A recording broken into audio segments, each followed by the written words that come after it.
The Tao of Self-Confidence, episode 345. Welcome to the Tao of Self-Confidence, where I share stories of amazing women who have discovered their inner journey to self-confidence. Visit our website at thetaoofselfconfidence.com. Your inner journey to self-confidence awaits. Well, hello, friend. Welcome to the Tao of Self-Confidence, where I share stories of amazing women who have discovered their inner journey to self-confidence. I'm your host today, Sheena Yap-Chan, and today I have an amazing lady on the show today. She is a freelance marketing and content producer, and I'm just really excited to have her on to share her story with us today. So without further ado, I'm going to introduce you to Grace Pan. Grace, how are you today? Maybe you can fill in a little bit more about yourself to the listeners.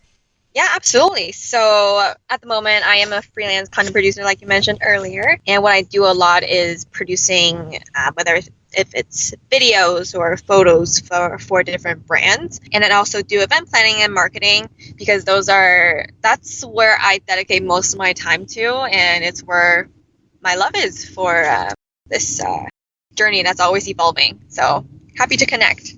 Awesome. Well, thanks for sharing that. And Grace, what's your cultural background?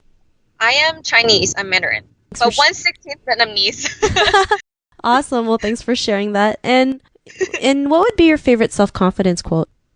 You know what? I don't have an exact, quote that I follow or preach, but, I'm sure there are many out there, and I'd love to hear some suggestions. And I believe self-confidence is something many people struggle with, no doubt. And, it must be conquered from within with a belief. And sometimes a quote, it's always great to have a quote there to remind yourself, but it's more like being in that state that you want to be in without always being reminded of something that someone else says. You can create your own quote, right? Thanks for sharing that. And it's true. I mean, we have past guests who create their own quotes. I mean, everyone deals with self-confidence in their own way. If you have your own mantra, it's great. If you follow someone else's quote, it's also great as well. There's no right or wrong answer. It's what's right for you. What's right for you. So thanks for sharing that. And in your own words, how would you define self-confidence? Self-confidence, it will be being, comfortable with not just physical appearance.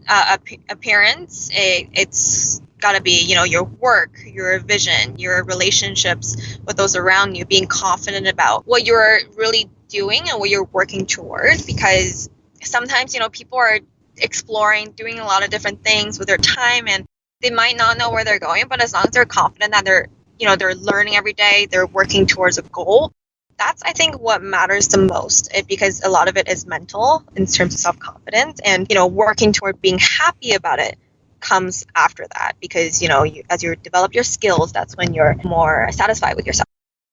Thanks for sharing that. And I love how you mentioned being happy with it, because a lot of people do things and they're not happy about it. Exactly. Maybe a job they hate, or maybe their parents tell them they had to be a doctor, Absolutely. And, it's really prominent with Asian families, because, it's like if you're not a doctor, a lawyer, or something else with a high status, you're not considered successful. But, those are just people's standards, and you don't have to necessarily follow them. If you're happy about what you're doing, then that's all that matters, as long as you're not hurting anybody. So love the definition that you mentioned. And what was your life like before your discovery of self-confidence? I mean, I think self-confidence is something I'm still working on today, and I'm very lucky to have parents who are super supportive, and they're not.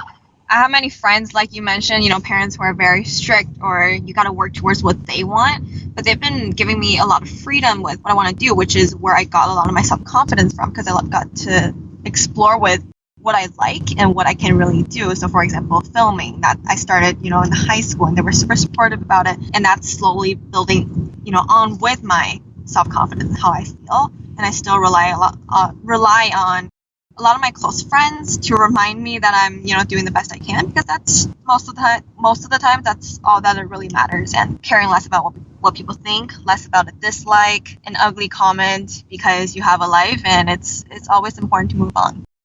Thanks for sharing that, and it's great that you have a great support system. And, were there any aha moments in your life when you just realized, you just knew that you had to go out there and do what you love and be the person that you are today? What was that aha moment? Aha moment, I would say it's it comes a lot from other people. I get a lot of my inspiration and in terms of film or telling a story about something I encountered during the day from the people around me. So if they were to make a comment about something that I do well, and that's when I actually have more confidence to explore that, whether if it's a skill or whether if it's sketching or something. But I definitely think an aha moment for a lot of people is not going to be the moment that's going to last forever, because that could be temporary. To take a step further, to get yourself there, to be more confident. But it's really more about not putting yourself down and realizing once you start appreciating yourself, that's a lot of aha moments for many people around me. And that's what they've taught me, because there's only one of you, right? There's no one else. Thanks for sharing that. And I think we're all guilty of like putting ourselves down, right? It's like if we make a mistake, it's like the end of the world, not realizing like mistakes will always happen.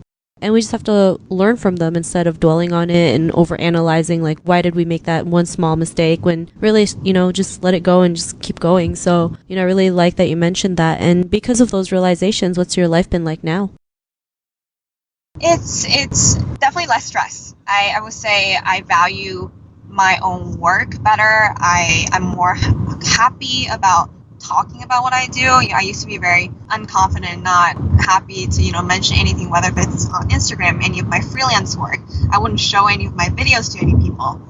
But now I realize that sharing it really makes other people happy, that I value their opinion, and people appreciate that. People appreciate it when you value spending that time with them and sharing a part of you with them and to take them on your journey. So I also stopped, letting other people take advantage of my insecurities, because in the industry that I work in, freelance, when you get to set your own price or set your own expectations, it's very easy for someone to jump in and say, hey, you're only worth this much. But in reality, you're not, because if they're trying to find you to do work for them to begin with, they already value what you do, and you are the only one who can offer that for them. Thanks for sharing that. And, Grace, to the woman who's listening to your episode, she may also be in her own journey of self-confidence. What would be that one tip you would give to her? There's no point of pushing yourself or rushing to get to a place that you want to be or where people expect you to be, because at the end of the day, there's no instruction manual on having more self-confidence, because to begin with, we all have different parts of ourselves or body or a mental aspect that we're not confident about. So it's very important to surround yourself who love you genuinely and for who you are and not what you can bring in their lives.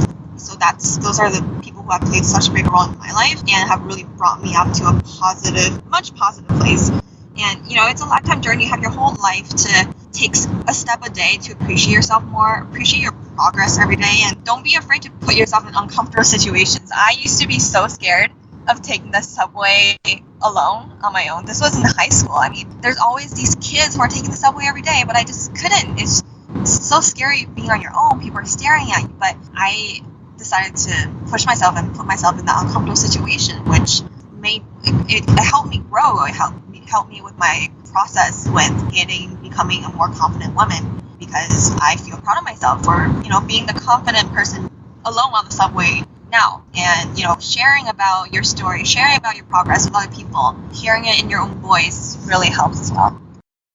Thanks for sharing that, and those are great tips, especially putting yourself in uncomfortable situations. I mean, it does really kind of jumpstart your confidence. I remember doing like a video on YouTube for the first time. That was like the most nerve-wracking thing ever, but it does get easier the more you do it. And, it's just like riding a bike. Just practice it until you start making more and more progress. So thanks for sharing that. And if our listeners wanted to get to know a little bit more about you and what you do, is there any links or social media profiles we can connect with?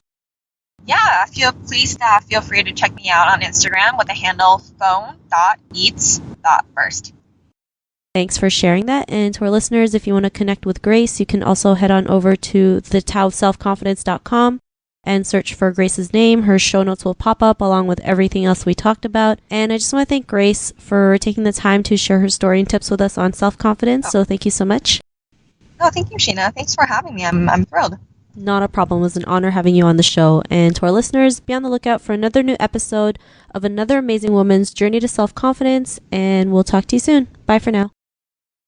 Thank you for tuning in to another amazing episode of the Tao of Self-Confidence.